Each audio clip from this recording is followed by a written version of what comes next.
All right, music fans, welcome back. Harmless Dave here, talking about real music in real time for some real people out there, just like you and just like me. All right, had some good response to this the other day, so I wanted to show it again. Big Wolf Band, Be Free. Great album title, great album. This is blues rock, both male and female lead vocals. So you get a nice variety as far as the singing goes, and 13 songs, so you're getting your money's worth. This is a band from the UK that I was talking about, I think, a couple of years ago. Got word from one of the band members that they are planning on putting out a live album soon. So definitely some top-notch music. I was cruising around listening to the CD in my car. I know a lot of people don't do that anymore. They just stream everything. I actually put the disc in. You know what's great about putting a CD in? You don't have to pair any devices. You don't have to link anything. You don't have to hope that your connection doesn't fail. You just put in the actual music and listen to it. So there you go. Big Wolf Band, very cool music, blues, rock, like nobody's business. Speaking of nobody's business, it's probably nobody's business about who the second holdout is in the Journey controversy. Now, I did some speculation. I did what's called process of elimination. So I'm pretty sure that Gregg Rolie is being opposed by John Kane. That would make sense. John doesn't want Gregg there. That makes plenty of sense. Even though, it's the 50th anniversary, I would say everybody should be welcome. I mean, why not? So Arnel Pineda, who, for all the reasons I mentioned in the first video, might be one of the people who is opposing Gregg from being there. I don't know why he would oppose Gregg. He's really not in a position to be against Gregg being there. The other person that has now been singled out as a possibility is Dean Castronovo. I don't see why Dean would be against Gregg being there. So this whole thing is now getting to the point where I think there's a high level of toxicity in putting this information out there. No offense to Neil's wife. And this is what I did. I went over to Facebook and looked at the account and looked at all the comments and looked at all the likes, or in this case, there were loves, there were hearts, and a lot of the comments about, say, Arnel being the one and he should, knock it off if he's the one doing this. A lot of those comments were liked or hearted, okay? They were loved. There was one comment, I think, that I read where it says, if it's Dean, that comment was also loved, okay? So, and this, by the way, this is how the communication is happening here via social media. So you have to be a real sleuth. You'd have to go through all of those comments, because the Neil and his wife account is very active in liking comments and agreeing with things and putting that information out there. The fact that she put the original post out there about, hey, there are two members that are opposing Gregg coming back. And so you really have to kind of dig into it. And by, process of elimination or deduction, you come to a conclusion. Now, I went over to Arnel's Twitter account, and, again, Twitter is a cesspool still. It's maybe a somewhat better cesspool than it used to be. And people like to spend their entire day over there. You know what I've noticed, people, and don't take offense to this, is that when you get involved with social media like Facebook and Twitter, it literally just, it takes up hours and hours of your time, because you're looking at what other people are saying, and then you're looking at the comments, and then you're commenting yourself, and then you're just getting completely sucked in to this world of, this back and forth, this data exchange of information and data, which, again, you could go out for a walk, you could read a book, you could cook something yourself. Remember when people used to cook things at home? Remember? Yeah. I mean, that was a thing, actually follow a recipe, open up a little book and, read what the recipe says to do. Anyway, I'm rambling here. Arnel says, you people are unbelievable. This is Arnel Pineda on Twitter. Whoever's spreading rumor about me regarding the Gregg Rolie issue are maliciously ignorant. I'm not going to stoop down to your level. So he calls anyone who is speculating maliciously ignorant. I think that's a little harsh, Arnel. I think it's a little bit harsh. I'm just trying to figure this out like everybody else. Okay, so what you might want to do, Arnel, is talk to Neil's wife then. Talk directly to her, because she said that two people are holding it up. We can pretty much guarantee it's John, all right, as number one. And so is Todd Jensen the guy holding it up, the bass player? No, I don't want Gregg. I mean, he just joined the band. What kind of leverage would he have? And why would he even weigh in on this stuff? So it's got to be, again, the power of, was it Jason Derlotka, the keyboard player? No, don't want Gregg there. Too many keyboard players now. Me, John, Gregg. We can't do that. Does Jason have a lot of leverage? I mean, he's back there, right, as kind of a support character. So you've got the main two characters, I think, with influence would be Dean and Arnel. And honestly, I don't think either of them should be opposing Gregg Rolie. I don't think that they have the kind of relationships in the context of this band to be throwing their weight around and saying, no, I don't want Gregg there. Now, again, power of deduction, who went to the White House? And this is not the political stuff that I'm really concerned about. I'm just saying there were relationships between Ross, John, and Arnel. Those three guys went to the White House. Now, it was portrayed as like a field trip.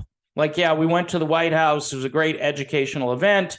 This was back when Donald Trump was the president. And of course, Neil went crazy. And I don't know if him going crazy to the point that it just caused all of this controversy was a productive thing. But, based on what happened, what happened down in Mar-a-Lago recently, I'm thinking that, in hindsight, maybe he had a point, all right? Just don't make it overtly political like that.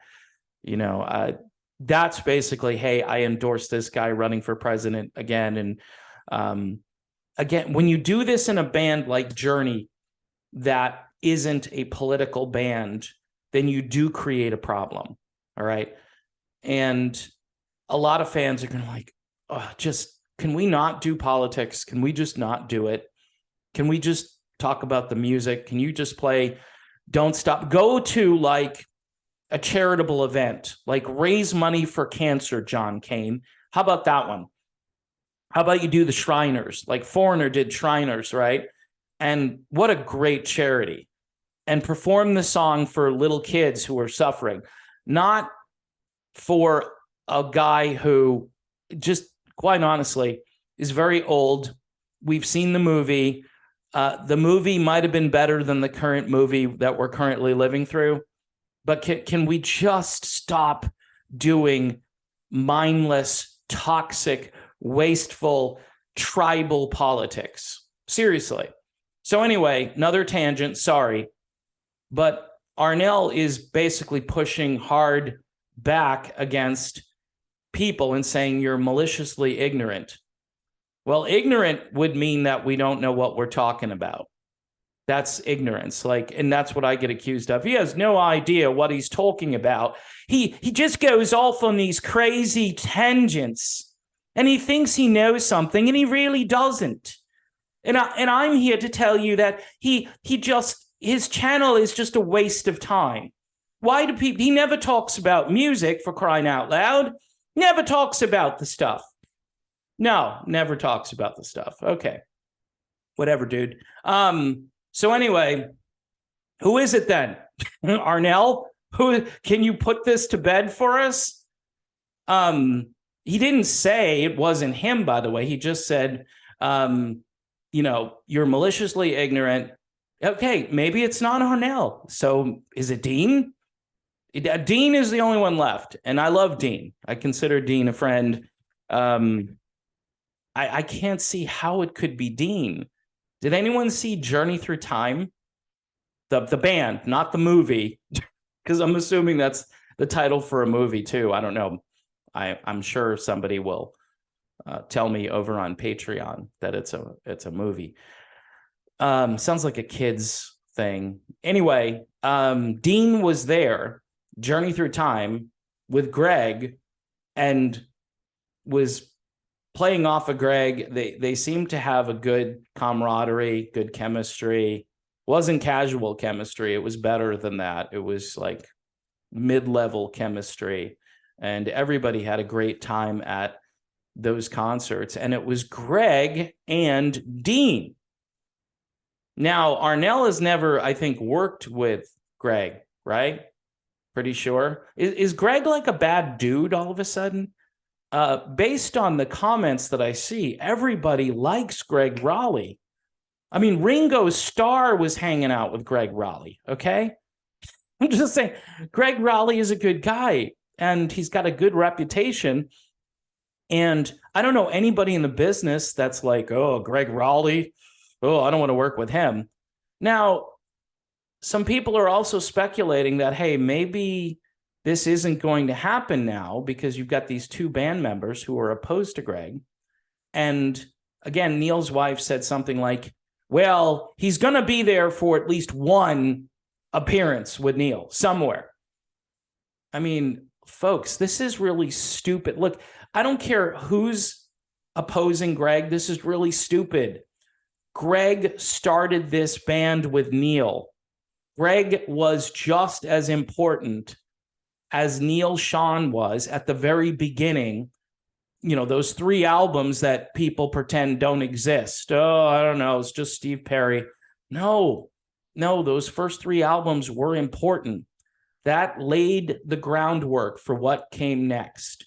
And the Gregg and Steve years, some people think that was the best time for Journey. That's when you had Lights and Love and Touch and Squeezin' and Feeling That Way Anytime. Yeah, no, it's not the top 40 song, right? It's not the anthem that you're going to hear at the ballpark or at the hockey game. So for Journey fans, it's epic.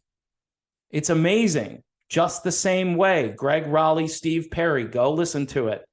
An amazing song. Those years were really important to what came next. And to kind of just, Gregg Rolie, I don't know. He's really not that important to the whole Don't Stop Believin' thing. Yeah, no, he wasn't there for that. Correct. He wasn't. And so what? That's my answer. So what? To say that era of Journey isn't significant is like to go against the whole vibe of the classic rock era for Journey, which really was the Gregg Rolie years. You can make an argument too that some of that material from just the Gregg Rolie alone on vocals period should be on the radio, isn't for whatever reason. Go back and listen to some of it. Look into the future. Go listen to that album. I think you're going to find that it sounds like Journey. It sounds like Journey with Gregg Rolie singing. Neil's guitar tone is intact. The drumming, Ainsley Dunbar on drums, is excellent. And I don't understand why people just can't open their mind just a little bit and listen to some of the pre-Steve Perry music. And then obviously when Perry joins for Infinity, some people, the critics, all the classic rock websites are going to tell you Infinity is their best album. I think it's their second best album, but you can make a great argument for it being their best work. It's grittier. It's far more interesting musically to me than the early 80s material, even though that is, you know, what most people my age cut their teeth on was Escape and Frontiers. But man, go back and listen to Evolution and Departure, and you're going to find a lot of great music on those records. And Gregg Rolie is there. He's playing the Hammond B3, and he's a great musician, and he seems like a really good guy. So this is kind of unfair to him. So somebody should just come clean and tell everybody who it is. All right. Who are these people behind the scenes that are opposing Gregg Rolie's return to Journey?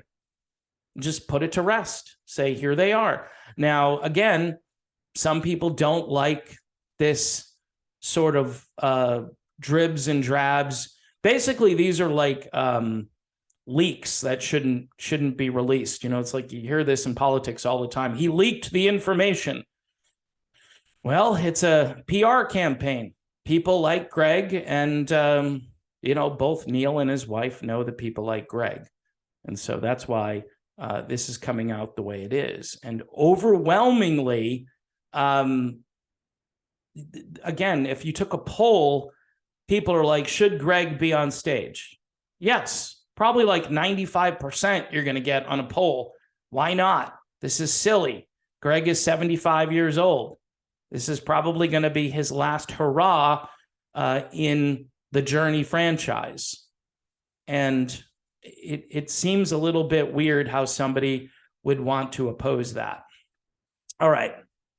Here are the Big Wolf Band. Yes, promoting music.